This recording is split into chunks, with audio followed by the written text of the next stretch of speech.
Yo guys, what's going on? My name is Hackings Freedom and welcome to the 19th episode of What Was Cut, a series where we take a look at what exactly was cut from our favorite games. It's Spooktober, and this month I want to try and cover as many spooky games as I can. To kick off the festivities, we're going to be talking about Bendy and the Ink Machine. I personally have always been a big fan of rubber hose animation, as well as the old art styles from the 1930s and 40s cartoons. There's just something about it I like so much. Cuphead was just an amazing game with its art style, and I can't wait to try that new game called Mouse, PI for Hire. That game honestly looks incredible. If you guys know of any more games like this art style, please drop them in the comment section. I'd love to go check them out. Anywho, let's try not to get ink on us and figure out what was cut. First up, let's go over the cut textures. So these first two textures I believe were a part of the 6 portraits you need to collect in order to activate the Ink Machine. These may have been placeholders for the other portraits, or maybe these objects were also needed on top of the other 6. The paint splotch was most likely for the buckets of ink you find around the area, and I'm not really sure what this stitch could have been for. Perhaps that was a placeholder for the plushie of Bendy? This texture here was used to show you the controls in an earlier build, obviously before the game got rebindable controls. These 3 textures are from the concept design of Bendy, and they can actually still be found in the game's files. We'll be seeing more of him later on. This texture of a pentagram was originally used as a respawn point, however it was replaced by the Bendy cutout when Chapter 3 released. This tiny icon of Bendy's head was used as a desktop icon when Chapter 2 released, however it's very similar to the loading screen icon. These 2 textures seem to be for some sort of box, and I'm not really sure what this other square object is. It kinda looks like you would have connected something to this, sorta like a socket. A lot of message textures that would have appeared when using the seeing tool were cut. We have one reading, I will set us free. Another reading, more than just a cartoon. Sammy's name is here, as well as Sean's name. A kind of a creepy one that reads shamed and disgraced. And finally, we have one that reads my buddy Boris. I have no idea why these were cut. These would have added to the creepy atmosphere. Perhaps it was an unfinished Easter egg? The elevator keypad from Chapter 3 originally said open rather than door. This is kind of a strange change if you ask me. It seems like the developers were planning on adding each country's flag to the language settings. The final game has multi-language support, but it doesn't use these icons. Funnily enough, you can see an icon for Arabic language, which isn't even supported in the final game. Lastly, these 2 animated textures were added to the game's files after the full game was released, but they didn't actually get used anywhere in the final game. These may have been forgotten due to time constraints, or perhaps the developers thought the clips didn't fit in well with the locations they had chose. I feel like these were probably going to be played from the various projectors around the game. The models are up next, but sadly, we only have 3 that got removed. This first model is of an early version of Bendy, and you can see it's very different from the final game. He seems to be just a torso, lacking arms and legs. He has a human-shaped head and differently shaped horns. Also, according to the archives added with Chapter 5, the developers call this bird poop with a smile. Yeah, that makes sense. The concept model of Bendy is still in the game's files as well, and I definitely like the final design much better. I don't know, to me this model just looks really ugly. It's too short and stubby, and it reminds me of a demonic Mickey Mouse. The third and final cut model is an earlier version of Dead Boris. You can see this model went through some significant changes, like he's missing his iconic white overalls and gloves. The hole in his chest seems to be a lot bigger, and you can see around the face area he's much less detailed than the final game. Next up, we have some cut animations, and I personally like a lot of these.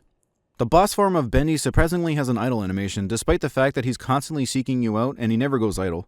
All of the members of the Butcher Gang have unique death animations, but they never get seen because the enemies turn ragdoll when defeated. Here's Piper's death animation, Fisher's, and of course Striker's.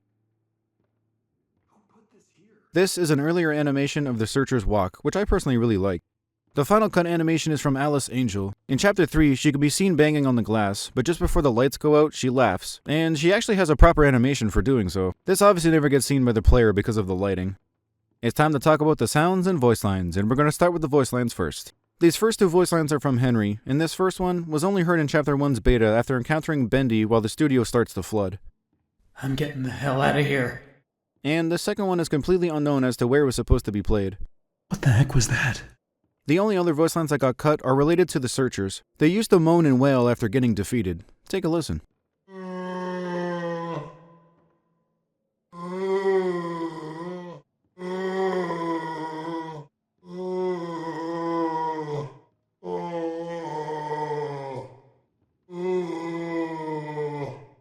I don't know about you, but these sounds remind me a lot of the damn souls from Dark Souls. I don't know what they're actually called, but it's those skinny corpse-looking people that usually are sitting until you get real close to them.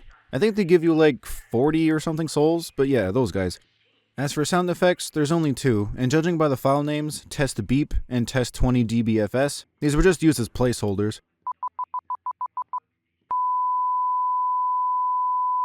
Lastly, we have an unused music track called You Left Me in a Heartbeat. and this was used for the projector that turns on automatically inside the theater in Chapter 1. But once Chapter 4 released, the music track was replaced by a cartoonish sounding whistle.